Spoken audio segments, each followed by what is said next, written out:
Previous lecture में हमने valence bond theory start की थी, जिसमें हमने बताया था कि 1927 में हिटलर और लंदन नाम के साइंटिस्ट ने वैलेंस बॉन्ड थ्योरी दी थी और वो बताया गया था कि परमाणुओं के कक्षक ऐसी एक दूसरे से इस प्रकार से अतिव्यापन करते हैं कि उनके बीच का जो कक्षकों के मध्य का अतिव्यापन होता है वो अधिकतम हो, और अतिव्यापन जितना अधिक होता है बंध उतना ही प्रबल बनता है। बंध बनाने वाले जो इलेक्ट्रॉन्स होते हैं वे लगभग समान ऊर्जा के होते हैं, और जहाँ तक संभव होता है अतिव्यापन मैक्सिमम होना चाहिए। इस थ्योरी के हिसाब से हमने देखा था कि दो प्रकार के सहसंयोजक बंध बनते हैं, सिग्मा बंध और पाई बंध। सहसंयोजक बंध बनाने में हमने ये देखा था, जैसे इस फिगर में बताया गया है, कि अगर overlapping along the inter nuclear axis होती है तो सिग्मा बंध बनता है, और अगर ओवरलैपिंग साइड वाइज ओवरलैपिंग होती है एटॉमिक ऑर्बिटल में तो पाई बंध बनता है। फिर इसी थ्योरी को पाउलिंग और स्लेटर नाम के साइंटिस्ट ने आगे डेवलप किया था। उसके बाद में हमने शुरू किया था कि किस प्रकार से, जैसे ये वैलेंस बॉन्ड थ्योरी में हाइड्रोजन मॉलिक्यूल को बताया गया है। आज हम स्टार्ट कर रहे हैं, जैसे ये फिगर है, इस फिगर के द्वारा वैलेंस बॉन्ड थ्योरी को में हाइड्रोजन मॉलिक्यूल के निर्माण को बताया गया है। दो हाइड्रोजन परमाणु के संयोग से H2 के एक अणु बनता है, हाइड्रोजन का एक अणु के निर्माण होता है। जब दो हाइड्रोजन परमाणु Ha व Hb अनंत दूरी से एक दूसरे के समीप आते हैं तो दो प्रकार के बल कार्य करते हैं।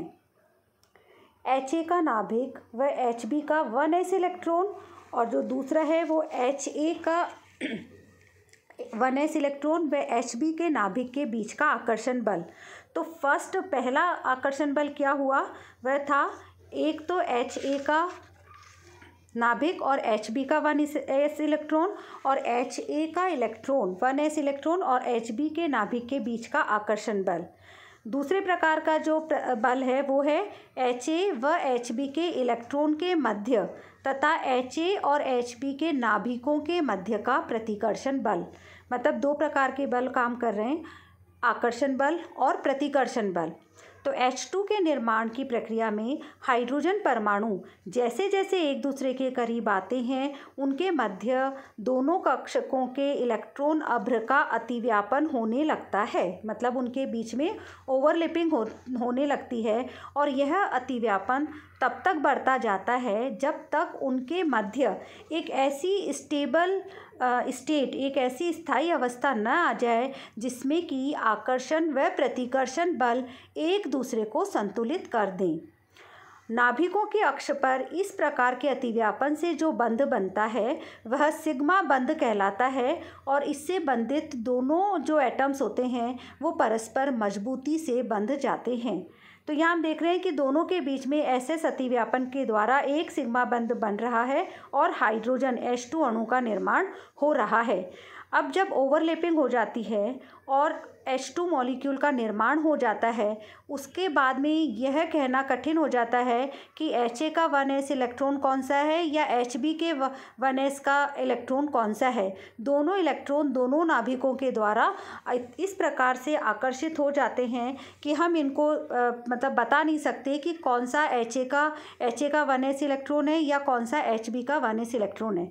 जैसे इस फिगर में हम देख रहे हैं, the new attractive forces arises between, कौन सा नया फोर्स लग रहा है, nucleus of Ha and valence electron of Hb। इसी प्रकार से nucleus of Hb and the valence electron of Ha।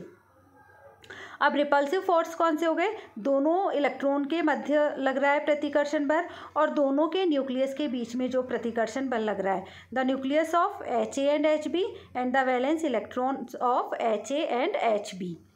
The attractive force tend to bring HA and HB together whereas the repulsive force tend to push them apart। मतलब आकर्षण बल जो होता है वो तो एक दूसरे को आकर्षित कर रहा है, दोनों एटम्स को एक दूसरे की तरफ आकर्षित कर रहा है, और जो प्रतिकर्षण बल हो रहा है वो एक दूसरे को प्रतिकर्षित कर रहा है। तो जब आकर्षण बल और प्रतिकर्षण बल समान हो जाते हैं और एक दूसरे को संतुलित कर देते हैं, उस वक्त अतिव्यापन मैक्सिमम हो जाता है और सिग्मा बंध का निर्माण होता है। At the initial stage as the two hydrogen atom approaches each other the attractive force are stronger. शुरुआत की स्टेज में क्या होता है, जब दो हाइड्रोजन एक दूसरे के करीब आते हैं तो उनमें जो आकर्षण बल होता है वो ज़्यादा प्रबल होता है, किससे, रिपल्सिव फोर्स से। And the potential energy is decreases, जो पोटेंशियल एनर्जी होती है वो डिक्रीज हो जाती है, जो अभी हम फिगर में देखेंगे। This figure indicates the potential energy decrease हो रही है जब आकर्षण बल, अब जैसे इनिशियल स्टेज में हम देख रहे हैं कि पोटेंशियल एनर्जी कम हो रही है, जब दो हाइड्रोजन एक दूसरे के करीब आ रहे हैं तो इसकी पोटेंशियल एनर्जी कम होती जा रही है। जब पोटेंशियल एनर्जी कम हो रही है इसका मतलब आकर्षण बल प्रतिकर्षण बल से ज़्यादा प्रभावी है। A stage is reached when the net attractive force are exactly balanced by repulsive force and the potential energy of the system acquires minimum energy। जैसे जो मिनिमम एनर्जी हम देख रहे हैं कि मिनिमम एनर्जी आ रही है 432 के आसपास, इसका मतलब यह है इस वक्त आकर्षण बल और प्रतिकर्षण बल एक दूसरे को संतुलित कर रहे हैं। और यहाँ पर ये जो स्टेज है स्टेज 3, जहाँ पर हम देख रहे हैं कि इनका आकर्षण बल और प्रतिकर्षण बराबर है और यहाँ पर मॉलिक्यूल का निर्माण होता है। इसके बाद में क्या होता है, at the stage there is a maximum overlap between the atomic orbital of HA and HB and the atom HA and HB are now said to be bonded together by a covalent bond. मतलब जो minimum energy की जो जगह है वहाँ पर हम देख रहे हैं आकर्षण बल और प्रतिकर्षण बल ने एक दूसरे को संतुलित कर दिया है और यहाँ पर स्थायी मॉलिक्यूलर ऑर्बिटल का मतलब स्थायी अणु का निर्माण हो रहा है। The internuclear distance at this stage gives the HH bond length and is equal to 74 pm. The liberated energy is 436 kilojoule per mole and is known as a bond energy। तो जो ये इस समय जो एनर्जी है मतलब इसकी जो ये एनर्जी है इसी को हम बॉन्ड एनर्जी कहते हैं, जो कि मिनिमम एनर्जी जहाँ पर आकर्षण बल और प्रतिकर्षण बल ने एक दूसरे को प्रतिसंतुलित किया है। Since the energy is released during the bond formation, the resultant molecule is more stable. If the distance between the two atoms is decreased further, अगर इन दोनों के बीच की डिस्टेंस और ज़्यादा बढ़ती है तो repulsive force dominant and the attractive force, मतलब जो रिपल्सिव फोर्स है वो बढ़ता जाएगा, प्रतिकर्षण बल आकर्षण बल की तुलना में ज़्यादा डोमिनेंट हो जाएगा और पोटेंशियल एनर्जी वापस से बढ़नी शुरू हो जाती है। तो इस फिगर में हम देख रहे हैं कि शुरुआत में हम देख रहे हैं पोटेंशियल एनर्जी डिक्रीज होती जा रही है तो आकर्षण बल प्रतिकर्षण बल से ज़्यादा प्रभावी हो रहा है और एक स्थिति ऐसी आ रही है जहाँ की हाइड्रोजन बंध बन रहा है, H2 मॉलिक्यूल का निर्माण हो रहा है, जहां आकर्षण बल और प्रतिकर्षण बल एक दूसरे को संतुलित कर देते हैं और सिग्मा बंध का निर्माण होता है। बाद में हम देख रहे हैं कि पोटेंशियल एनर्जी फिर से बढ़नी शुरू हो गई है, क्योंकि इस वक्त जब ये H2 का जब एक दूसरे के और करीब आ जाते हैं तो उनका प्रतिकर्षण बल आकर्षण बल से ज़्यादा प्रभावी हो जाता है और पोटेंशियल एनर्जी वापस से बढ़नी शुरू हो जाती है। Now the salient features of valence bond theory. When half-filled orbital of two atoms overlap, a covalent bond will be formed between them. इसके अनुसार जब अर्धपूरित कक्षक के जो दो एटम्स हैं वो एक दूसरे के द्वारा अतिव्यापित होते हैं तो सहसंयोजक बंध का निर्माण होता है। The resultant overlapping orbital is occupied by the two electrons with opposite spin. जो रिजल्टेंट ओवरलैपिंग जो होती है उसमें जो दो इलेक्ट्रॉन्स होते हैं वो एक दूसरे से अपोजिट स्पिन के होते हैं। For example, when hydrogen is formed the 2s electrons of two hydrogen atoms gets paired up, ये पेयर्ड में आ जाएंगे और दोनों का जो स्पिन होगा वो एक क्लॉकवाइज होगा तो दूसरा एंटी क्लॉकवाइज होगा। तो for example, when hydrogen is formed the 2s electrons of two hydrogen atoms gets paired up and occupy the overlapped orbital. The strength of a covalent bond depends upon the extent of overlap of two atomic orbitals. मतलब आणविक कक्षक में जितना प्रबल अतिव्यापन होगा उसका सहसंयोजक बंध उतना ही प्रबल होगा, और जितना प्रबल बंध होगा उतनी ही ज़्यादा एनर्जी रिलीज होगी और उतना ही वह बंध स्ट्रॉन्ग होता जाता है.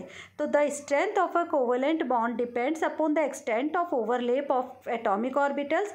Greater the overlap, larger is the energy released and stronger will be the bond formed. Each atomic orbital has a specific direction. मतलब हर एक एटॉमिक ऑर्बिटल की स्पेसिफिक डायरेक्शन होती है एक्सेप्ट एस ऑर्बिटल, क्योंकि एस ऑर्बिटल की जो shape है वो होती है स्फेरिकल, तो इसके बीच में जो बनने वाला बंध होता है वो सिग्मा बंध होता है. तो except S orbital which is spherical, तो each atomic orbital has a specific direction except s orbital which is spherical, and hence orbital overlap takes place in the direction that maximum overlapping. Now the application of valence bond theory. Valence bond theory की क्या उपयोगिता है कि the maximum overlap condition which is described by the valence bond theory can explain the formation of covalent bond in several molecules. इस theory के अनुसार जितना maximum अतिव्यापन होता है उतना ही प्रबल बंध बनता है, और जैसे हमने इसमें हाइड्रोजन बंध के निर्माण के बारे में पढ़ा था, the difference in the length and strength of the chemical bond in hydrogen and fluorine molecule can be explain by this theory by the difference in the overlapping orbitals in these molecules. The covalent bond in an HF molecule is formed from the overlap of 1s orbital of hydrogen and the 2p orbital belonging to the fluorine atom, which is explained by the valence bond theory. जो hydrogen fluoride HF का निर्माण में valence bond theory के द्वारा बताया गया कि hydrogen का 1s ऑर्बिटल और फ्लोरीन का 2p ऑर्बिटल में है इलेक्ट्रॉन, तो फ्लोरीन के 2p ऑर्बिटल से अतिव्यापन करके हाइड्रोजन फ्लोराइड मॉलिक्यूल का निर्माण करता है. Now the limitations of valence bond theory. संयोजकता बंध सिद्धांत की सीमाएं. First is it fails to explain the tetravalency of carbon. Carbon की जो टेट्रावैलेंसी है इसको एक्सप्लेन करने में यह कामयाब नहीं रही. This theory does not discuss the electronic energies. मतलब जो एनर्जीज इलेक्ट्रॉनिक एनर्जी होती है उसके बारे में इस थ्योरी ने एक्सप्लेन नहीं किया. The assumption are about the electrons being localised to specific locations. It does not give a quantitative interpretation of the thermodynamic or kinetic stabilities of coordination compound. Coordination compound की thermodynamic और kinetic stability को भी यह theory नहीं बता पाई. No distinction between weak and strong field ligand. मतलब कौन सा वीक फील्ड है या कौन सा स्ट्रॉन्ग फील्ड लिगेंड है वो भी इस थ्योरी के द्वारा नहीं बताया गया. No explanation for the colour exhibited by the coordination compound. Colour किस वजह से आता है इसको भी इस थ्योरी ने एक्सप्लेन नहीं किया. इसके अलावा इस थ्योरी ने ऑक्सीजन का एक अणु में कोई अयुग्मित इलेक्ट्रॉन नहीं है. इस थ्योरी के अनुसार ऑक्सीजन डायमैग्नेटिक होनी चाहिए, मतलब प्रतिचुंबकीय होनी चाहिए, जबकि वास्तव में ऐसा नहीं होता. वास्तव में ऑक्सीजन की जो प्रकृति होती है वो पैरामैग्नेटिक होती है, मतलब अनुचुंबकीय होती है. अर्थात इसमें कोई अयुग्मित इलेक्ट्रॉन होना चाहिए क्योंकि ऑक्सीजन की अनुचुंबकीय प्रकृति है. अब संयोजकता बंध सिद्धांत ने ऑक्सीजन की प्रतिचुंबकीय प्रकृति को बताया है. तो ये भी ऑक्सीजन की अनुचुंबकीय प्रकृति को भी बताने में संयोजकता बंध सिद्धांत कामयाब नहीं हुआ. इसके अलावा जैसे कुछ अणु होते हैं उनकी जो संरचनाएं हैं वो एक से ज़्यादा संरचनाएं लिखनी पड़ती है, जो कि इस थ्योरी के द्वारा नहीं बताया गया. और सहसंयोजक बंध में कुछ आयनिक गुण भी सामान्यतः पाया जाता है, और वह आयनिक गुण कितना प्रतिशत होता है वो भी इस थ्योरी के द्वारा एक्सप्लेन नहीं किया गया.